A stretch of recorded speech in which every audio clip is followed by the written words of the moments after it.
I'm here with my darling friend, Abby Hueber, who is an incredible functional nutritionist dietitian. Abby, I'm so excited to have you here today. I'm so pumped to be here. Something that we've noticed has been plaguing people recently, it seems like, which is this, what looks like new onset of almost, it feels like everyone having hypothyroidism or Hashimoto's and thyroid disorders and dysfunctions. Tell me what you've been seeing, Abby, recently or in your work over time when it comes to thyroid dysfunction. So a lot of my clients come to me with chronic constipation. The first thing I think about is thyroid for them. And then I ask them, have you gotten a complete thyroid panel in the past 1 to 2 years? And some of them maybe got a TSH, which is just one of the arguably 6+ markers that we in fact want to see in order to understand the whole picture of the thyroid. A lot of these clients have been struggling with this chronic constipation for 2, 5, 10 years. And, in my work, I've obviously worked with people looking to lose weight for a very long period of time. This is different than you, weight loss has not been an essential feature of your work, which is actually really interesting to talk about too. Mm-hmm. For the longest time, and certainly when I was in a larger body, we kind of use the thyroid to be like, oh, the reason we are not losing weight is because our thyroid is dysregulated. I almost view it in kind of the reverse, which is that all of the systems, including your brain, which is very involved in thyroid function, your gut and your liver are impaired, which then leads to the body slowing its systems down. And then ultimately, yes, weight loss resistance might happen, but I don't know if the weight loss resistance doesn't come before the hypothyroidism in the first place. And can you speak into that a little bit too? When you look to, every platform out there talking about weight loss, it's restrict calories and increase exercise. The conversation's getting a little nuanced, thankfully, more so today. So a lot of people are in this journey for weight loss for a prolonged period of time. And then we start getting these stress dynamics of under eating, which is in and of itself an independent stressor on the body. So then we can start to get cortisol in the mix, because in the absence of food, what increases blood sugar? We're going to get cortisol. So then cortisol is an independent kind of marker of suppression of the thyroid, because the thyroid's man, it's really stressful out there. So we can start to see maybe elevated TSH or anything that goes on for a long time. We could start to see kind of that hypothyroid situation. Cortisol is also a driver of the wear and tear hormone. So it starts to break down tissues and cause inflammation. And it's communicating with insulin, which then causes this inflammation stress roller coaster. And inflammation is an independent kind of impact on the thyroid. So we can start to see the thyroid again being bullied by some of the stress and inflammation dynamics because of this central under-eating seeking of weight loss. And when we do that for a prolonged period of time, maybe when the body's not ready for it, we can start to see this kind of impact. And cortisol also breaks down our gut lining. So we can start to see leaky gut. We can start to see inflammation from the gut. We can start to see changes to our gut microbiome. And 20% of our thyroid hormone is activated in the gut by our beneficial microbes. So we see a lot of picture of low beneficial microbes. So we're seeing that thyroid hormones not being activated there. Stress can be a big player in the liver. And almost 70% of our thyroid hormones activated in the liver. And so we can start to see implications there if maybe we're not turning our thyroid hormone into its active form.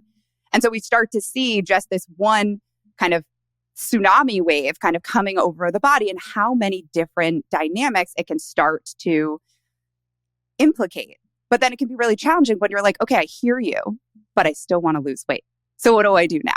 Right. And we will talk about that and solutions and what that looks like. It's funny. We didn't know we were going to talk about weight loss, by the way, just as a precursor. Well, that was that's my story too. Not one that I totally talk about that much, but a lot of why I struggled with chronic constipation was because I was chronically under eating because I was scared of gaining weight because I could never lose weight. Mm-hmm. And did I have an excessive amount of weight that I was holding on to? No, but it was something that, again, as a young woman, it felt frustrating, all of these things. And then so much of it started shifting when I was let me just start to feed my body and not be perpetually terrified of weight. And all of a sudden my weight became something I didn't need to white knuckle anymore. And I was like, wow, this feels so much nicer. So and I actually have energy. Your kind of hypothesis that we're putting forward is that if you treat your metabolism in a way where it's really you're fueling the body's fueling system, then weight loss may actually become easier, not harder, as opposed to going through an extremely just hardcore restrictive model over time. Yeah. And so much of it is because when we do this, when we approach from this restrictive standpoint, not only are we impacting the thyroid in all of those ways that we spoke about, but we're also depleting the body of our minerals, which also play a role in actually allowing the thyroid to come into the cell. So we could have cellular hypothyroid, but we're impeding our body's utilization of energy, kind of making and using energy. And so then the body essentially in a beautiful way is like, it's really scary out there, guys. Like, let's hold on to our most like amazing reserve of energy, which is our adipose tissue. So it all makes so much sense. But there's that fear and that like societal pressure that is, well, if I start to feed my body and do it in a robust way, like 1 + 1 = 2, I'm absolutely going to gain weight. And it doesn't necessarily work that way. Yes, sometimes we will have a little bit of weight gain in the like repairing process. Sure. But often we get to a place that it just feels, the gold standard is we want to be able to feed the body the highest amount of calories that it will comfortably kind of function at, so that we have this like, for lack of better ways, like roaring metabolism and roaring energy production, so that we have not only this metabolism that's functioning from a weight perspective, but also this energy, this cognitive function. We have regulated body temperature. We have cellular turnover that's appropriate. That's a big part in our kind of metabolic process and even cancer prevention. So it's so much of a bigger conversation than just weight, but we tend to fixate on the weight. Hypothyroidism and weight gain. Now, when we're actually talking about the functions of thyroid hormones, and we're talking about how thyroid hormones even affect metabolism when it comes to maybe fat storage or any other, I'm burying the lead a little bit. Can you tell us about how our thyroid hormones, why is hypothyroidism even related to weight gain in the first place? Why is it related to undereating? Tell us, what are the functions of thyroid hormones? Yeah. So our thyroid in general is the kind of sets the pace of everything in the body. And it is very much in order to establish safety. So if the body doesn't feel safe, the thyroid will decide to slow everything down in order to conserve energy for the vital organs and for survival. So that's really on the kind of the very most fundamental is, does our body feel safe? Does our thyroid feel safe? And our thyroid communicates with the gut and the liver in order to say, hey, is it safe out there? Is there some sort of infection? Is there a famine? Are we being exposed to something toxic where we need to slow it down in order to process out whatever that is, or put more energy to the immune system, or, whatever the threat from the outside might be. Totally. And that's where, we're going to slow the pace down. So symptoms that kind of come from a hypothyroid place could be that regulation of body temperature. So we could feel cold more easily. That kind of slow turnover of cells. So we could have kind of hair that's easily kind of breaking, thinning, losing 1/3 of our eyebrows. We have nails that are very brittle. We have very dry skin. We could have kind of fertility issues. We could have certainly PMS or more challenging periods, heavier periods even, or absent periods, kind of depends on how it's presenting in the individual. Certainly weight, because the body is saying we're not safe.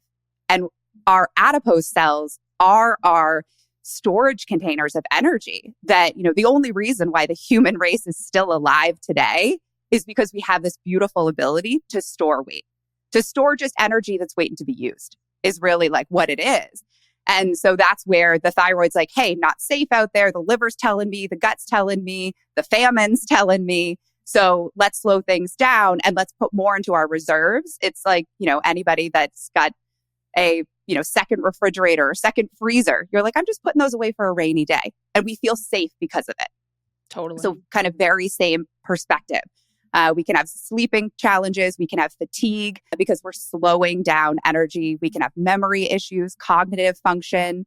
Any on that list that I'm missing that are big guys? No, I think that makes a lot of sense. I think also just drawing that picture of what hormones even are, which is that they are going to be moving through your body to communicate to different parts of the body, this action to do this action to do this. So your thyroid hormones, the first signaling mechanism I think of is really like in the pituitary gland in our hypothalamus. That's where I'm actually thinking that that's starting. Yeah, totally. So, I mean, when we think of the thyroid, like so much of it is this like top down of the brain and the nervous system's communication to the thyroid. So that's also, yes, very much of what's kind of signaling to, are we safe? That limbic system, that sympathetic or parasympathetic nervous system, and ideally the balance between the both of them would be signaling safety. We don't always need to be in this deep rest nervous system. We in fact want to be able to kind of gently swing from both in a nice balanced way. So we will have times where cortisol's, revving. We will have times where we're in these more active periods of life, but we also want to kind of balance it out. And that's where, our pituitary is signaling to the thyroid through kind of hormones in order to produce our TSH, which is then signaling to the thyroid to produce our T4. And that's the inactive thyroid hormone. So we actually produce that, and then T4 gets turned into its active form of T3, which is what's actually doing the cellular responses in terms of, and motility of the gut is another one that I just realized I didn't connect. So that downward movement of the gut in terms of anti-constipation, bloating, all of those kind of GI symptoms. And that's where this conversion between T4 and T3 is, one of the most nutrient driven. And then even higher up, that nervous system kind of pituitary to speaking to the thyroid is really that kind of brain thyroid connection is really so much of that nervous system, that safety. And that even cortisol plays a very significant role in like that conversation. So we can see there's actually two, we've got nutrients, we've got gut and liver, and we've got brain. And, the thyroid is definitely part of that conversation and the health of that thyroid organ. But when we look from like a conventional standpoint, they're only looking at the thyroid. Nobody's talking about, these other organs as association to them. Even with autoimmune thyroid, now we're talking about the immune system. We're actually not even really talking about the thyroid anymore when we're talking about Hashimoto's. And that's, we always want to support the organ of the thyroid, but we want to be talking about these other systems and understanding how do we support the infrastructure to allow those to thrive. Absolutely. Yeah. I think, again, you go and get labs done.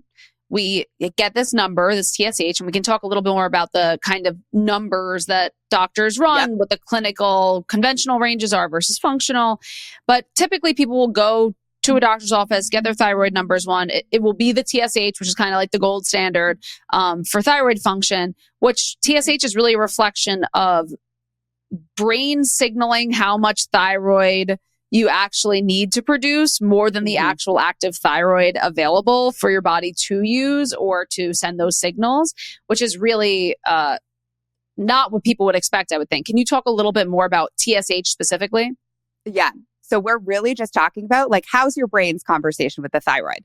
Is it, is it at a nice talking, like, is it talking at the level of Michelle and I right now? Like comfortable conversation where like, having a good time, everybody feels safe, everyone feels supported. And that's where we would get a TSH of like under a 2, ideally. And not too low. So between like a 0.7 and a 2 probably would be maybe like a 1 and a 2 is kind of where we want to like optimally see that conversation. So it's telling us the brain's not yelling at the thyroid, but it's not ignoring the thyroid. And as the volume of that brain conversation to the thyroid starts to increase and we start to have the brain be like, hey, listen, thyroid, you gotta do your job because we're struggling down here. That TSH marker is going to start to increase. And that essentially we can think of as like the volume of the brain, like talking more loudly.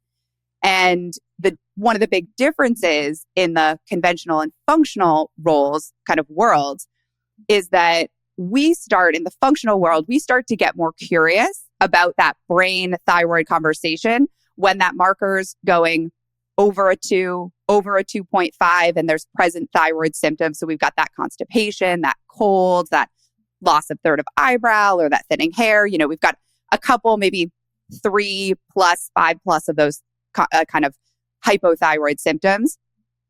Most of the time, conventional medicine doesn't even start to get questioning of the thyroid until it's like over a 5. Right. So the brain's like pretty much kind of screaming at the thyroid at that point.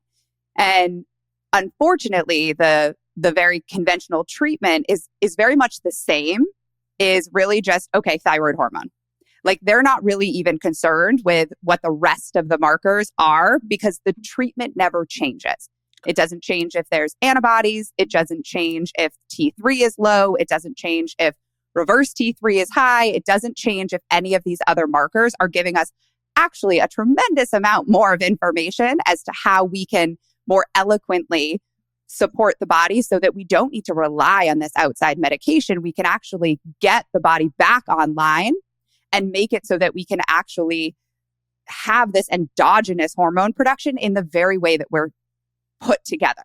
And sometimes thyroid hormones can be, helpful, especially in the healing process for some people. So we're not saying never take thyroid hormone, but we always want to know, like, what's the why that's going on? That's always the question that we, kind of want to be a little obsessed with. Totally. And by the time your TSH is altered, over, sometimes when you get those labs done, also your TSH can swing a little bit. So I don't want people to like get overly obsessed with those thyroid numbers, like you're saying, because your thyroid hormones can change on a daily basis. Your numbers can change on a daily basis. But when it's consistently over that 2.5 number, your TSH, it kind of invites us to ask the question, well, why did that happen? The kind of conventional working with the thyroid is, okay, your thyroid function seems low because your TSH, your thyroid stimulating hormone, this brain signal hormone basically is saying that the body needs to produce more for some reason because it's either at a lack or something's not communicating well, right? So they will give exogenous hormones, usually from a pig. It's literally like their thyroid goes into us. That's kind of the conventional treatment for thyroid function. What I think you're so beautifully laying out is that knowing that your thyroid isn't functioning is not an answer to why your thyroid isn't functioning well, right? Yeah. So the other labs we can look at, and we will talk about right now, will tell us kind of what is going on with your thyroid. Is this a brain issue? Is this a gut issue? Is this an autoimmunity issue? Just knowing that your thyroid is altered tells you nothing about why your thyroid is altered. And since, like you're saying, Abby, the treatment in conventional medicine is you're just going to take levothyroxine or Synthroid anyway, it doesn't really matter to the practitioners usually why it's dysfunctioning, but it matters so much to us. So let's talk about those other thyroid markers and what we see in them and what they kind of lead us to analyze and believe. Yeah. So we've got our TSH, as we've talked about. And that's just, so if you're sitting at home and you're like, I've got that TSH and it's, above a 2, it's above a 2.5, and you're like, oh my gosh, I'm kind of freaking out. It's like, this is really just like empowerment for us to understand and really tell the picture. Like there's always a why. And when we understand the why, usually it's like, let's strengthen the foundations. Let's put like one foot in front of the other. And like, let's help to empower you and support the body. So that TSH is kind of our brain to thyroid conversation. Then we get the production of T4, which is our inactive thyroid hormone. What do you mean when you say inactive also? So that hormone is not acting on the level of the cells and tissues. So it's not telling the body to do anything, essentially. It's kind of waiting to be a little intermediate. Intermediate would be a perfect way to describe it. I'm like, it's a waiting zone. So it's an intermediate. And we have both free and bound. So the bound is kind of bound up in terms of storage form. And we have free that's circulating in the blood in order to then turn into the next down the path is T3. And that's our active thyroid hormone. And by active, we mean this is actually the thyroid hormone that is doing the actions at the levels of the cells and tissues. So it's actually kind of communicating what the thyroid wants is really that energy production, that kind of pro-motility, pro-body temperature, pro-hair growth, pro-cell turnover, pro all of those things. And again, with that T3, we have both a free and a bound. So really the number that we're looking at most is really that free T3 because it's telling us like very much, is there enough of that active hormone that's allowing the body to experience the effects of, robust thyroid support. I want to add one thing in because what you just said is so important.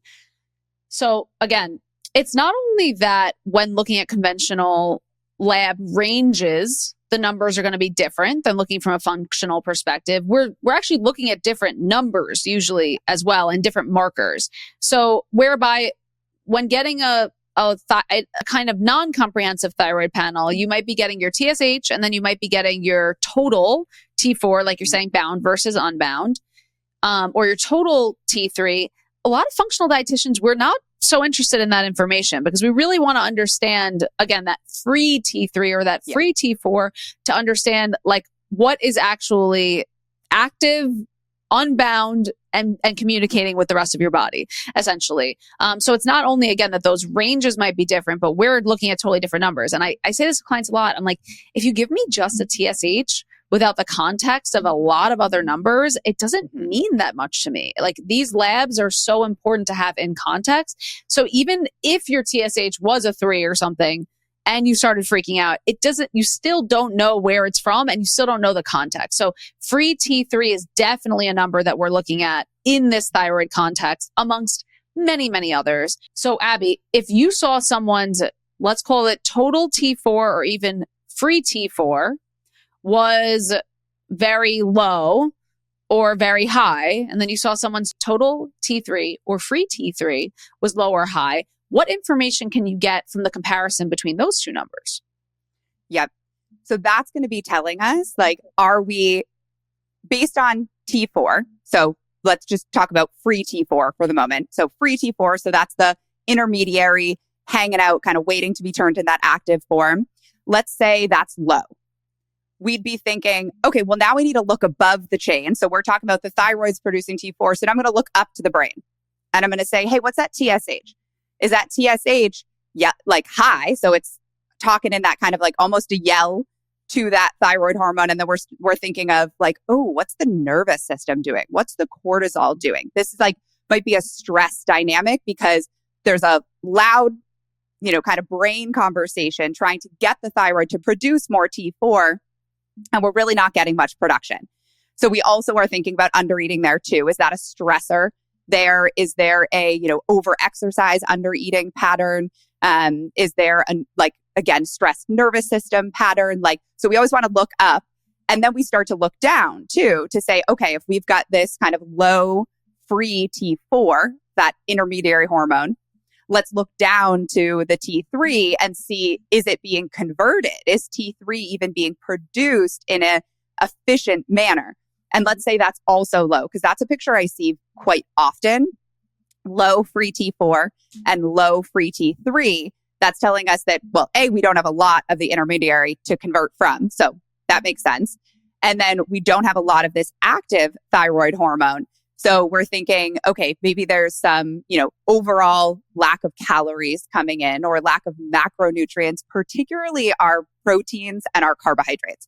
Those are kind of the two macronutrients I think the most. And then lots of minerals that are really imperative to that kind of spark plug energy turning on and play a big role in that kind of conversion process. So there's different patterns that we can see in those TSH, free T4, free T3. And that's going to help us to then kind of understand a little bit more of like, where in this chain of command are we looking?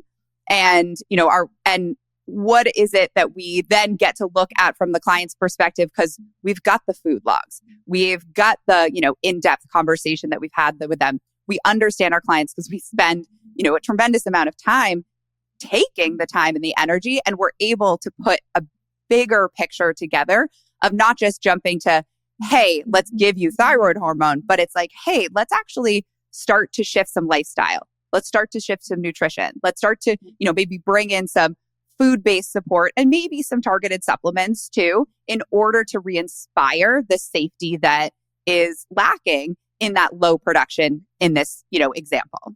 Yeah. So it's, if you guys are watching this on YouTube, you'll see what Abby's doing, which is really cool, which is that she's starting in the brain with her hands and then she's moving to her thyroid in her throat.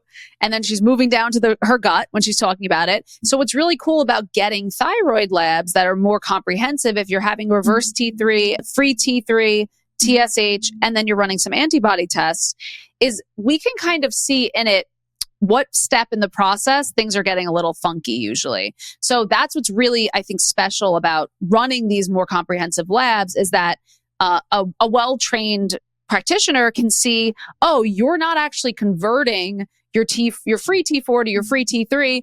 We got to look in the liver, or, so it's like we can actually see where that step in the process is. And it is this really top-down thing with our thyroid. It literally starts in the brain and then it's moving down to our thyroid. And then like that signaling mechanism is going in this very specific way. And based on where the issues are in your labs, you can actually see where the dysfunction is in the body. Yeah. And with that, we often run additional like micronutrients that kind of like help to tell us, is there a lack of some of those key micronutrients, and exactly which ones are they? And are they suboptimal? Are they actually deficient? Are the ratios out of balance? And that's kind of, we often like to, in a perfect world, run those both from like serum bloods and from hair testing. So we can kind of see like serum and intracellular and then kind of put a bigger picture together.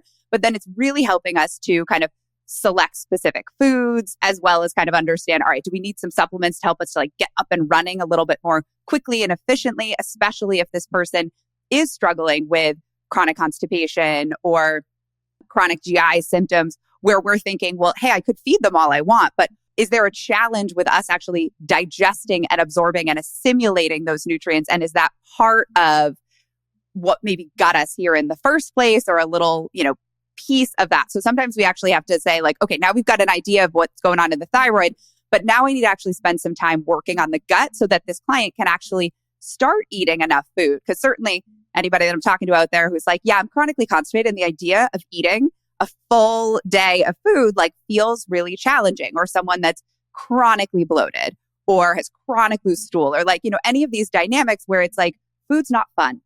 Food feels painful, uncomfortable. And then we kind of, again, have this vicious cycle of we're not getting the nutrients, we're not getting the calories, because we have to spend some time getting a little bit more micro on the gut, or a little bit more micro on the liver if it's maybe some gallbladder kind of liver drainage dynamic. So then we kind of also see like maybe where some of that womp womp conversion's coming from. Because again, like 80-90% is really converted from that inactive to active in that liver and that gut. So we're starting to see, wow, a lot of the thyroid's actually not happening in the thyroid. It's not. It's so interesting. Yeah. This is kind of the nature of all hormones, really, is that they are really traveling and communicating with the rest of the body. So it's much more about where they're acting on the cells than where they're derived, which is interesting. I kind of think of that with like adrenal glands, with, I guess, our glands. I kind of think of that as well. And it's true. And hormones in general. So I promise, the two things I promise the listeners that we're going to talk about, and I promise you, Abby, we are going to do, is I promise constipation and undereating and how they relate so deeply to this. I just want to do one more quick thing. I love a deep dive on the thyroid. No, it's important because I feel like this is really overwhelming. It is really overwhelming. And I think we have a lot of untraining to do when it comes to our understanding of thyroid. And I think, again, where most people think of it as, ooh, look, I have hypothyroidism. This is why I haven't been able to lose weight. I'm really looking at it in the exact reverse way, which is what has happened to the body to get it to this point where it's now unable to lose weight. Because I bet you the weight loss resistance from hypothyroidism is real. It has to do with energy metabolism. So of course, the thyroid has to do with energy metabolism. Of course, it's going to influence, and it has to do with adiposity and muscle growth. So there is going to be some consequences of that. However, the majority of people believe that hypothyroidism is purely genetic, when in reality, I would argue that a majority of cases are not purely genetic when it comes to hypothyroidism. So that's really what we're uncovering a little bit too, is that once your TSH is altered, the jump is not, oh my God, this is why, the weight loss hasn't been happening. It's kind of like the opposite. It's like, well, where did my body need that support? And maybe I wasn't able to give it that support over time. So when it comes to chronic undereating, I'm going to ask you this question, and it's very controversial, but do you think people are ever overeating calories but undereating nutrients, and that is driving hypothyroidism? Or do you see it as classically undereating calories as the reason why people have hypothyroid activity? It's a very good question. I I would say it's definitely cases of both. Different people, different, like some might be kind of just all across the board under eating. Others, I can definitely see a tremendous amount of women who are just under eating carbohydrates. Mm-hmm. And we're seeing, not only are those carbohydrates a very positive stimulator for the thyroid, but those carbohydrates are also some of our richest potassium sources. And in our mineral needs, we're talking about kind of potassium, magnesium, sodium. Those are really key kind of nervous system and blood sugar supports and thyroid supports, especially kind of at the cellular level. So even in just that one example, we can see that, even if we're taking in enough calories and maybe you're eating enough fiber, if you're under eating one of the big macronutrients like carbohydrates, which is, we are not small men, but every kind of weight loss perspective is take the carbohydrates out and then like, poof, we're going to lose weight. And yes, that does happen for some people, but typically like over time, we're going to see some of the fallout from the women who take that approach because of the thyroid saying at a certain point, like we're no longer safe and we don't have this incredibly vital macronutrient and the associated micronutrients that come with it in order to continue to thrive. So we can really see both perspectives. And that's where it can be challenging because there's a lot of clients that, we might kind of start to do some like looking at their kind of food logs, looking at some food tracking just to really get the data of like, is there a caloric reduction here? Is there a macronutrient reduction? And they're like, but I'm not hungry. So I don't feel like I'm under eating. And that's, in a way, the beauty of the body and the thyroid too, is it's going to turn down our hunger cues in order to conserve the energy so that it's not wasting the signaling and the energy and all of that, symphony of conversation in order to get us to be hungry in the morning. But we want to be hungry in the morning. That is a big sign of metabolism in a positive sense to wake up and within, an hour or two of waking or even immediately be like, man, breakfast sounds great. Totally. So you've seen really both. You've seen that there are people who are just not eating enough calories. There are people who are not eating enough carbs or protein, and there are people who are not eating enough minerals. So it's actually, it could be a combination of all three. It could be you're actually eating 400 grams of carbohydrates a day, but you're eating no protein, and the imbalance of macronutrients or the imbalance of micronutrients like vitamins and minerals could actually be what's throwing you off. Yes, definitely. And I think that there's also the piece of, are you demanding movement and exercise that then is increasing that? And so you might be eating, like I'm eating, 3 meals a day and a snack, but I'm at the gym 2 hours a day, or I'm like walking a crazy amount. And then I'm doing, we're just asking the body for so much output from an exercise movement standpoint that we're creating this imbalance. So we always have to be mindful of like looking at that whole picture too. And carbohydrates are just essential for thyroid function. Can you tell us a little bit more? We talked about how minerals are connected to the thyroid a little bit. Tell us literally how minerals are connected to our thyroid and our thyroid function. We are not only from a very kind of foundation standpoint of like turning on energy production, turning on the production of, and when we think of energy production, we might be thinking of like, oh, energy for me to like run up the stairs. That's true, yes. But it's also energy production from a like running our immune system, from running the actual creation of our hormones and our kind of gland function and that kind of nervous system and safety. Like there is so much of a role of, I almost think that, do we eat not only from a caloric macronutrient, but really, are we actually eating just to replete our mineral levels? Is that, really foundationally one of the most important things that we are doing in order to eat? I think about it like so often. And the more we work on those like deep mineral foods, which a lot are these animal protein foods, which are these kind of carbohydrate foods, especially our starchy whole food carbohydrates. So we're talking about our, potatoes and sweet potatoes and carrots and beets and like beans and legumes and things that are really like great carbohydrate sources and great mineral sources kind of all packed in together. Because those are not only starting at the top of this system that we've been talking about, they're very soothing to the nervous system. And they're very supportive to that ability to move from our active sympathetic into our parasympathetic. From the nervous system saying like, okay, we're not in a famine. We've got enough resources like on hand, particularly in that potassium and those carbohydrates. Those are very soothing from a nervous system perspective and from a blood sugar perspective too. I feel like there's this picture of blood sugar, carbs are bad.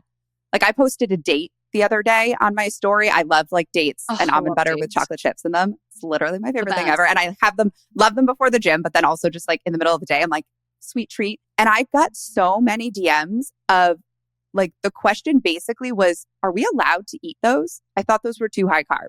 Wow. And I was like, allowed to eat them. Like, who's telling you not to? Like, you're allowed to eat whatever you want.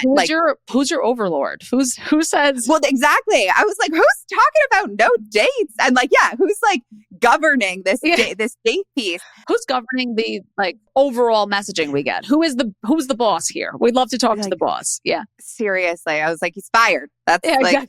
He's definitely a man, and he's fired. Literally, yeah, he's done. Yeah.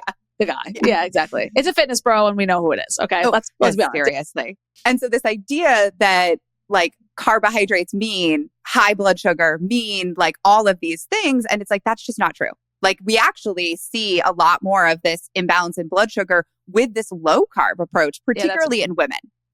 I see that all the time, by the way. I see people who engage in intermittent fasting and very low carb diets having like horrific blood sugar. And I'm like, it really is like if your carbs do go too low, it's just that the body can't anticipate its own needs and your insulin signaling pathways become actually more metabolically inflexible if you have persistent, extremely low carb diets in the presence of a body that requires carbohydrates. It's certainly, I've seen that time and time again. I really do agree with you. I've also seen persistent low carb diets definitely cause hypothyroid concerns. And I have to be honest with you, I've seen mineral and nutrient low diets that are high in calories also cause hypothyroid. Listen, Abby, when it comes to calories and it comes to all of this is like the most tricky, nuanced, sticky, icky conversation ever. And I will tell you all honestly, to all of our listeners that over time, what I've really realized is I used to believe that every woman was under eating everything. And that was just how I felt. I was like, diet culture, we're all under eating everything. And then when I started to really look at clients and really take any societal bias out of it, I do see that pattern quite a bit, which is drastic low carb diets, which then, and this isn't everyone, but I've seen patterns, right? We're just talking about patterns that actually result in, to be honest with you, quite high calorie diets, but that are lacking a lot of nutrients and they're lacking a lot of micro and even, again, that carbohydrate being a vital nutrient in my head for the thyroid function. Yeah. I see a lot of that picture, high fat, very high fat diet. Very high fat. Yes. And the thyroid desperately needs protein and carbs to function. So if you end up going like keto, and I would say like my not favorites for thyroid function would be any of those more extreme diets, keto, carnivore, or vegan. I mean, and again, everyone has to eat in a diet that suits them. This is not, medical nutrition advice, but very high level. You're going to be missing one of those categories for thyroid support, which is getting enough calories, enough macronutrients in the right balance, and enough micronutrients. Yeah. And then when I see that like high fat picture too, and this person's coming with like chronic bloating, chronic like slow motility in the gut, like, or maybe even loose stools that are, overwhelming the amount of like bile production. That's a key digestive for dietary fat, but it's also part of our, very robust liver function. Then we're kind of seeing like, this a lot of the imbalance in these like macronutrients are what maybe are driving a lot of this gut challenge. And we start to kind of see the fallout from there too. And then, we start to see the body not digesting, absorbing and assimilating the minerals and all that kind of conversation from it. So, the foundations of, how we're eating, what we're eating. But to your point, we need to be looking at the person, looking at like what their lifestyle's like, how they like to eat, and like helping to put those pieces together in a way that like makes sense. I see a lot of very low carbohydrate intake and anxiety. too. Me too. Absolutely. Yeah. Yeah. That is like, I think if we've had, however many episodes, I would say 50% of the episodes, low carbohydrate diets being equivalent to literally not only correlative, causative in some cases for anxiety and panic attacks. It's got to come up in at least 50% of our episodes. Funny. So yeah. In addition to all of this, if you had someone who was looking to lose weight, and man, I did not think we were going this way, but I have to, this is really what people, I remember being a teenager and being like, I need to go to the doctor so they can tell me I have hypothyroidism, because then they're going to give me that pill that's going to, whatever medication that's going to make me lose weight.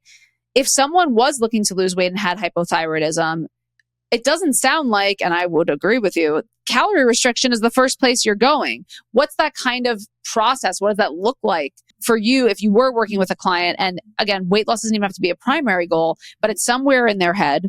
And they have hypothyroidism. Which direction do you go in a hypothyroid treatment plan? And of course, you can't give it has to be general, of course, because we don't know the person in front of us, of course. Yeah.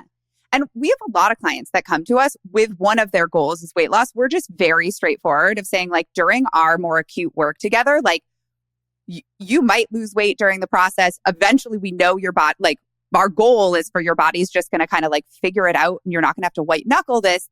Is that time period going to be 3 months? No. So first setting the time of saying this is going to be 6 months to a year.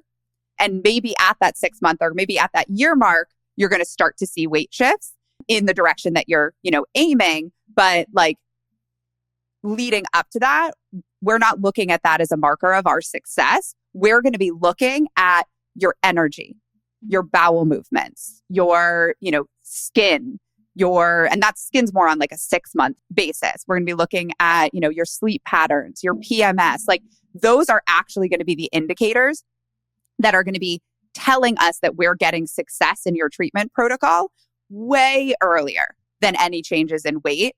And we really want to work with clients who get that. And we have, spend a fair amount of time in our initial conversations, even before someone becomes a client, to say this is what we're looking at. This is what's going to be our conversation. We're not going to have you step on the scale and then throw yourself into a tizzy because maybe it's not moving. Because initially first, well, it kind of depends. Since we specialize so much in gut symptoms, sometimes we identify that the thyroid is a piece and we're looking at all those thyroid markers. We're starting to figure out, okay, there's some undernutrition patterns here. We look at their food logs. We do some a little bit more short term, couple days of food tracking to get some numbers. And then we start to kind of put our plan into action. Before we actually start to refeed, sometimes we have to work on the gut. Mm-hmm. And we run a lot of comprehensive stool tests to kind of figure out what are those unique areas in that person's gut. Symptoms do tell us a lot too, so that we can feed this person and make it much more comfortable, get them to be having the bowel movements if they're not. And maybe, that's where some targeted supplements can come in as we start to get, the top of the thyroid picture that's actually causing the slow motility, and start to move that picture a little bit more so that, we can pull them off of those short-term supplements. And then we've just got beautiful, robust bowel movements happening. So we kind of start to figure out which one do we need to be working on kind of first as we gently start to turn the volume up on the eating enough. And depending upon where they are in terms of that under eating, we're going to slowly start to increase, calories in that balance of macronutrients. We always start with breakfast. Then start with that beginning of the day. And then sometimes we don't even change lunch and dinner until later. And we kind of are just okay, we're going to get your, 100 calories every week by increasing that breakfast. And then once that's at a good place and they're feeling really comfortable and excited about the foods, then we start to kind of move on to, maybe starting to tweak our lunch or our dinner and start to make it so that the whole rug doesn't get pulled out from under. And it wants to be a gradual, slow, increase in calories or macronutrients, just because going from, if somebody's in a 500 calorie deficit from where we ideally want them to be based on some of the calculations that we do for their body and their movement and their age and weight and all of those pieces. If we jump too quickly, it's just pretty uncomfy. And we always want, our clients to be feeling really confident in the things that they're doing with us, feeling, ideally some positive symptom shifts, even in those short-term particular headaches, bowel movements, bloating, like some of the things that we can get some pretty good traction on early so that they're, feeling better. And then they're, more in trust with some of the big scary things that we might be doing in terms of their like, wait, you want me to eat more? I've been on a weight loss journey for 15 years. Like that's like blasphemy. Totally. And like, I like how you're saying you would slowly titrate into that. Yes. And then ultimately because hormones are this downstream effect and weight loss resistance is the downstream effect of hormones, weight loss naturally is going to be the last thing that happens because if you do the foundational work first. What I don't like to see is a lot of people saying I corrected my thyroid and I instantly kind of lost 30 pounds. And like, that's really not how this goes at all. If the ultimate symptom of what's going on is weight gain, you don't treat the symptom first, you treat the system first. Yes. And that's where you're looking like you're looking at the brain when you're looking at thyroid function, you're looking at the liver, you're looking at the gut. And I think a lot of people would be disheartened to hear that, obviously, because they're like, I want to work on the weight loss first.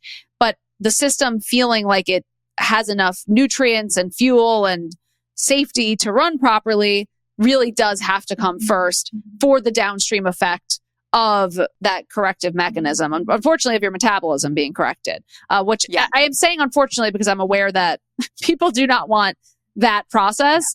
Have you seen people just only take like levothyroxine or Synthroid or any of those thyroid medications and lose weight? I've never seen that happen before.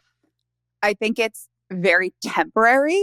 And like a little fluid retention comes off or something. Yeah, definitely. Like I mean, there are some like very straightforward thyroid patterns that will positively respond to like a T4, which is like the Synthroid or the Levo or whatever someone's like taking. But it's kind of hacking the system in like not a positive way, because it's like when we are giving a hormone, we are kind of taking offline some of our body's like beautiful symphony that ideally like we want to be, in this very like tight communication. And short-term use of a thyroid hormone in order to kind of like get some energy back in someone, or, certainly we can see that a lot in like pregnancy. Yes. Where, we're like using it for the short term. Maybe they're using it through like postpartum because needing some of that support. And there's a lot of dynamics that can happen after pregnancy. Again, the stress in the woman's body, things like that. But the goal is to eventually be able to transition off of it and have that be a nice, like gradual step down as we're working on like calories and minerals and macronutrients and all that. And so we're kind of just gradually, and we're not taking one off of thyroid medication. That would be something they do with their like prescribing physician. Just got to say all the details. Yeah. But like, I think that's where, a lot of these prescribing physicians like have no intention of taking people off of these thyroid medications. And they're kind of like, no, we're just going to keep turning it up and increasing your dosage. And that's just the rest of your life. Like, that's just the way that it is. This is the way you were put together. The brain, it doesn't speak to the gut, it doesn't speak to the liver, it doesn't speak to stress patterns, doesn't speak to other hormones in their communication. You are of course, correcting some sort of the symptomatic problem, but of course not addressing the root, which is what's going to give you lasting support and relief too. Have you seen people's thyroid correct after doing foundational support and change course? Tell us about that. That's like the coolest. And even to this day, I mean, labs make me feel so excited. Like, I'm like, oh, it's like Christmas morning. Like every time we get like first labs or repeat labs. But a client that we had like just a couple months ago graduated with us, came to us and had, a very high TSH and a very low like T4 and T3 pattern. So we had that kind of like stress dynamic. We had some under eating dynamic. She was under eating a lot because of her like chronic constipation, or she would swing between constipation and loose stools. And constipation and its relationship to thyroid. Really briefly talk about that because we didn't get to cover that and it's really important. Yeah. Yeah. So the thyroid is the pacemaker in the body. It's controlling the speed of everything, including the speed of the motility of the gut. So when we have a lack of active T3 thyroid hormone in the body, we're going to have a lack of that downward peristalsis, that movement that's pushing waste and food and stool down and out. So we are more likely to experience constipation in a hypothyroid dynamic. Not everyone experiences that, but that was, part of my personal story and definitely part of this client's story. And when we actually looked at her stool test, we saw her actual liver was a big part of it, and particularly in her bile production, which is where we see the liver and the gut connected. And that has a big role in that kind of activation of that T4 to that T3, as we talked about, to that active, like cellular energy, all the like lovely stuff that we want thyroid hormone for. Even libido is a big like symptom of a thriving thyroid. And so we really had to work backwards for her, starting to support the gut and getting, some of that like bile support. We like to call those drainage pathways. So kind of opening up her drainage pathway. There was a lot of imbalance and some bullies on her playground, some opportunistic bacteria. We had very low beneficial bacteria on her testing too. So that is a big role in how we activate thyroid hormone in the gut. And those beneficial bacteria are like one of the most important roles in our immune system, in our skin health, in our brain health, especially with that kind of anxiety picture, in anti-inflammatory actions in the body. And that's a picture that we see so often, particularly in those low carb people, because those starchy carbohydrates are such robust food sources for our beneficial bacteria. And so we're starting to see again that vicious cycle of the under eating and all of those things kind of play out. She had a lot of mineral needs too. She was a low carb eater because that was what she was told from her prescribing physician. Well, so Abby, really quick, when you say low carb, I have a number in mind for what I consider to be like a low carb diet. Do you have a number in mind? What is it? Yeah, 150 and under. Yeah, I use like 130, 140. Yeah, exactly. Yeah. And anything under that, which like if you're on just for people to understand, if you're on like I'm just not going to eat foods that are made of carbohydrates and see what happens kind of diet, and you end up being like fake keto and you're at like 30 grams, you are on a very low carb diet. It's actually considered a low carb diet under 130 grams of carbohydrates per day, which most people would think is like a high carb diet. It's quite easy to be in a carb deficit if you're intentionally limiting carbohydrates. So I just wanted to mention that just for actual numbers for people in their head. Yeah. I think that's one of the most helpful numbers. And then I don't talk tons of numbers with clients because I think, some are helpful, most are not. But that is a number where I'm like, for perspective, because you could be eating a carbohydrate at every meal and still be under that 150, 130. Exactly. And like, I think over 175 is magic for constipation people. You definitely, I would absolutely agree. And you definitely need to like, and even if you were on a very low calorie diet, which we would not be recommending, that would still be like getting only probably like, let's say you were on a ridiculously low carb diet we would never advise, like a 1200 calorie repeated diet of 1200 calories a day or something. Even eating 100, I'm doing the math on my calculator really quick, but even if you were eating 175 grams of carbs per day, that would still be like 40 to 50% of the calories coming from carbs, which is not that crazy. So even on the lowest calorie diet, 175 grams of carbs is not an extreme amount of carbohydrates. Now, everyone has different carbohydrate tolerance, but in my opinion, from all of the 10 years of information that I've gathered, all of my client experience, there kind of is a number. And it's like, I would say 130 and Abby would say 150 for just the minimum for your thyroid to function, especially as a menstruating woman. Yes. I think that's actually I'm so glad you brought that up because it is like such a foundational point and puts a lot of things into perspective. And that's where like a little bit of food tracking, like 3 to 5 days, like helpful. I don't love long-term food tracking because I think it like gets a lot of us maybe not in a healthy place around food, but like sometimes we got to look at the numbers more so from a protection of the under-eating, not an obsessive of the over. Yeah. I would say, especially if you're looking at it from an under-eating perspective and you're just tracking one macro, it really depends. Listen, everyone is at a different point in their relationship with food. If you have a disordered relationship with food and tracking completely triggers you, of course, that would not be the correct pathway for you. But if you're really looking at your thyroid and really wondering what is going on here, I feel like I'm eating, way more than I should be even, you actually might not be. And it actually very well might be worth it for you to investigate that too. Okay, now tell us what happened with your client. Yeah. So she was working with us for about like 6 months. And not only we kind of corrected like all of her constipation and her bloating, got her like bile flowing, and I'm trying to remember her exact TSH was, I think she was in like the 4s.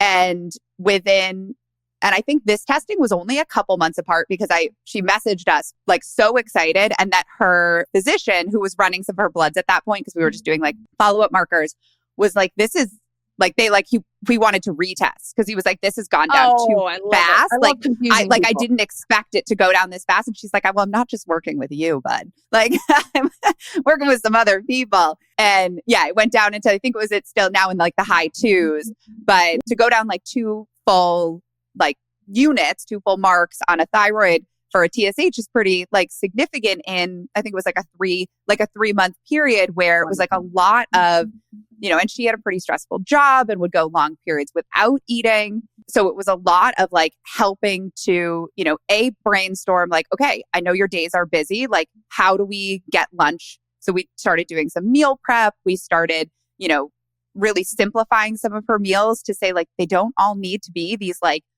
grandiose, beautiful, like meals. It's like, let's just get some like ground beef and rice. And like, let's just, it's like something that it's like, okay, like if that's a lunch, because you can prep those 2 things on a Sunday and like that doesn't take up your whole Sunday because she didn't love the meal prep idea. It's like, let's just go actually feeding your body. And that I think like for even in my own life, when things get busy, I'm like, we're going simple. And it's like, I mean, I'm a foodie. I love all the things. Really I would love my meals to be these like extravagant, beautiful things. But sometimes in like the weekdays, I'm like, they're delicious because I like love me a bone broth and like ground beef or something with some like microgreens on there. But it's like, it's, very like gonna hit all of the needs. I'm going to be satisfied after. And it's like also going to like fuel me through my day. So I feel like that's a lot of conversation that we had with her. And it was like, she was like, I'm allowed to do that. Like I'm allowed to have some really like simple looking meals. And we were like, yeah, if they're going to hit like the things that we're going for. And it was a lot of freedom that she got of like, I'm allowed to do these things. And then it was at the end, like, I'm allowed to like listen to my body and like eat when I'm hungry and like do just a lot of like, I can like stop playing the role of all of these like weird little things that we picked up throughout our life of what we're like allowed to do and not allowed to do as like women in this society. I'm like, isn't it always? I would love to meet the grand wizard of not being allowed to eat certain things. This idea of being allowed is something that is very, very hard for me as a fiercely independent, aggressive New Yorker. I don't like being allowed or not allowed. And that word even, I have to be honest, triggers me when we're talking about it. I'm like, oh my God, of course you're allowed. Who said? Mm-hmm. Who said? Yeah. It's always the question. Yeah. Who literally said you weren't allowed, So I love that beautiful work you're doing. Abby, if other amazing people wanted to work with you, how would they work with you? How can they find you and your amazing, gorgeous, fabulous self? Thank you. So our website is a great landing page. So abovehealthnutrition.com. We'll share all the links. We do complimentary strategy calls. So they are kind of 30-minute free calls with me to really understand like more about your story, more about your goals and ability to really see, are we a good fit and can we support you? And then kind of we like tell you the rest of the story from there. We do a lot of work on Instagram. So Above Health. Follow us there if you're especially in like the gut health world. That's kind of where we focus. But as you're hearing, the gut is not just about the gut too. The gut's about the thyroid, the gut's about the skin, the gut's about the liver, certainly. The brain. We work on brain very much so. Yeah. So we work on a lot outside of gut, but our gut people tend to find us. Well, I am so excited to share you with my audience because you are such a wealth of knowledge. You always have been. It's so funny we've known each other for, I think it's like 5 years now, probably. I think so, yeah.